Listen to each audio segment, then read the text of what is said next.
my name's Cordy, and it's been a few weeks now that we've been looking at the chords to Miley Cyrus's Wrecking Ball, and this is the concluding lesson on that tune, obviously. Actually, we're looking at my fifth lesson on the Allan Holdsworth tune Home. Basically, we left off at the solo, and now we're going to pick up after the solo. There's a repetition, which I'm not going to bother to re-notate, but you repeat bars 25 through 44, and then on the notation we pick back up. So it does this thing.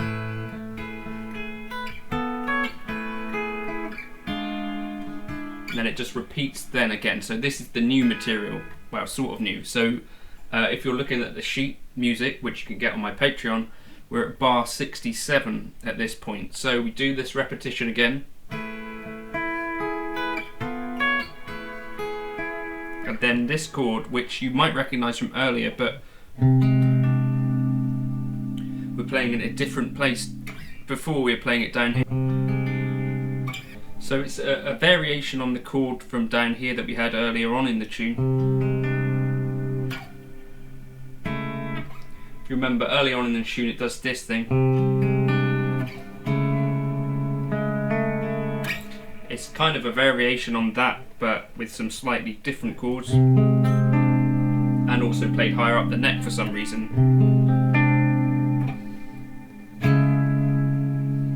And so that is that chord, but just played higher up. So that first chord is start with a C in the bass, an A flat, and then another C, and then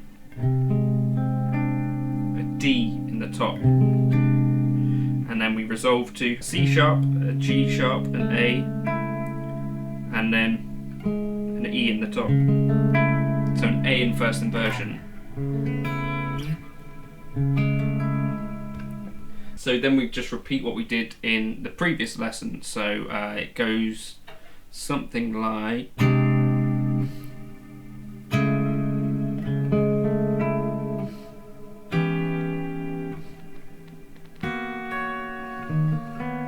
And then we do that same thing. This time we resolve to this familiar chord from earlier on. So once you've got this out of the way, then back to this.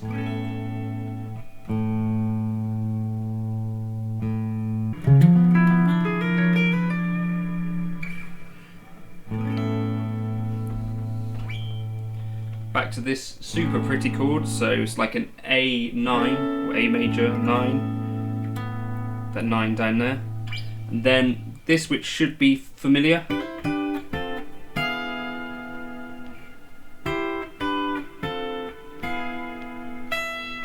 but this time we resolve to an A minor, so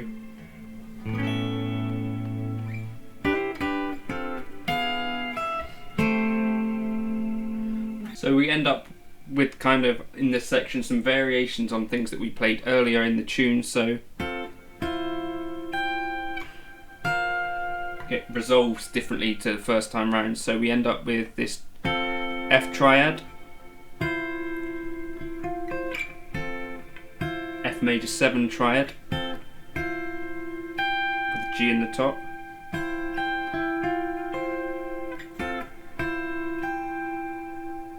and then we resolve to this B flat, basically, or B flat sus. So together it should sound like this.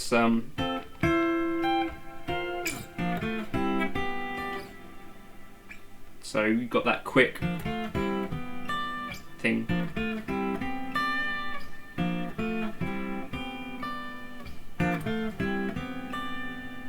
And then, so it's a B flat triad, a B flat major 7 triad with this, and then a C triad, C major triad with a D in the top, and then a D, a G sharp or an A flat, and an F in the top, and then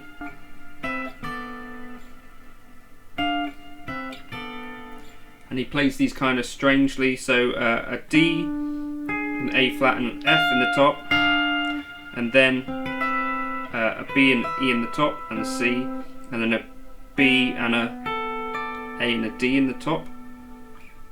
So, and we fall down to this chord, which is like a, so we've got an A flat and a bass, then an E, then a G and a C. So like a C with a sharpened 5.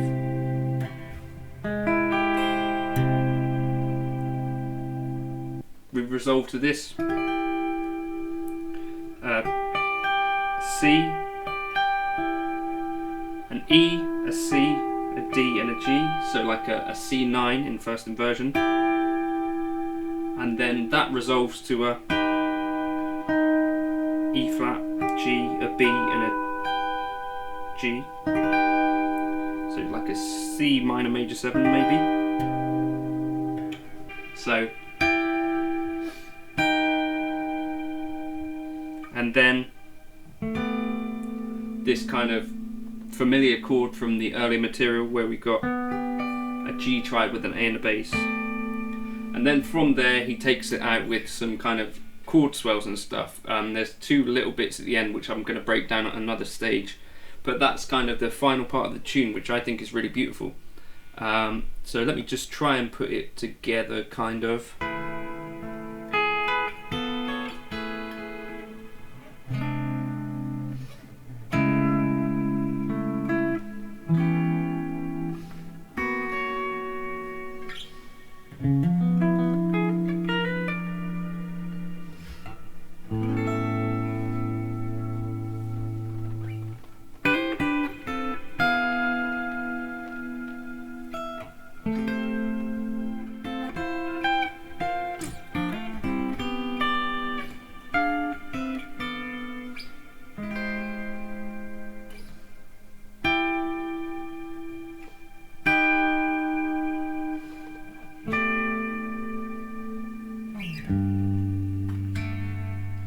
So yeah, some really beautiful chords in that part as well. This one in particular, I really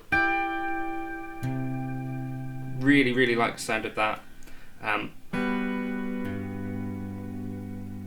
You can move that around.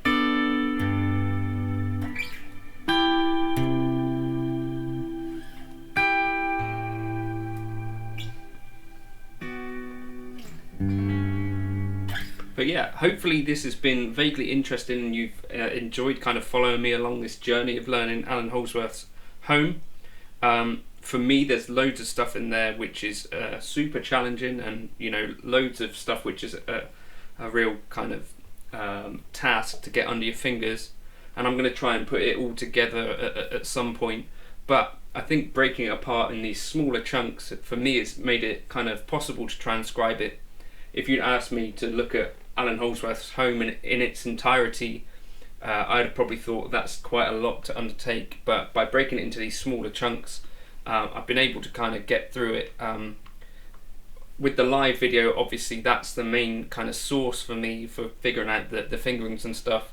It was pointed out that there's a transcription book of this. I've watched people actually playing this version, and the fingerings are substantially different to what Allan does in the live video, so that's what's made me think, well, it's okay, I can just go and work it out from his actual hands. It's a bit of a task, but I think worthwhile.